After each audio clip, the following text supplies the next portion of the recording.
Почитувани граѓани на општина Центар, дали господин Зоран Заев и Социјалдемократскиот сојуз уште еднаш ја изманипулираа целокупната јавност? Иако господин Заев вети јавно пред целокупната македонска јавност дека нема да го блокираат референдумското изјаснување по повод доселувањето на мигрантите, дали сепак тоа се покаже како уште една голема невистина? Советниците на Социјалдемократскиот сојуз вчера на седницата во општина Центар на Советот не гласаа за ставање на дневен ред на точката за распишување на референдум за населување на мигранти во општина Центар.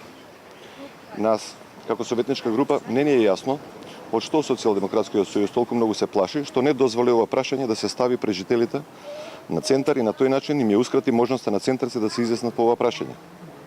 Дали владата на Социјалдемократскиот сојуз со секој свој чекор ја потврдува нивната стратегија и план за трајно населување на Република Македонија со илјадници мигранти, па дел од нив и во општина Центар. Колку е сериозна работата говорат дузината дописи кои што Министерството за труд и социјална политика ги има пратено од општините во кои што се бара обезбедување на локации за градба на објекти кои што ќе бидат наменети за населување на мигранти. Наместо да се слушат со лицемерие, невистини и манипулации, јавноста очекува власта приоритетно да се посвети на обезбедување на работни места и подобар стандард на нашите граѓани, а потоа да размислува на екзистенцијата на стотици илјади мигранти кои трајно би ги населени на територија на Република Македонија и во општина Центар.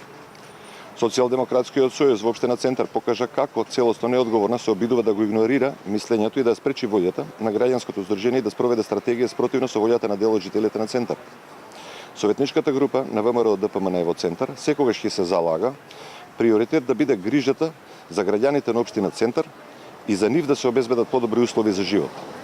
Граѓаните секој ден се поизненадени од негрижата и неодговорноста од работењето на власта на Социјалдемократскиот сојуз. Затоа ваквите политики ќе бидат жестоко казнети на 15 октомври.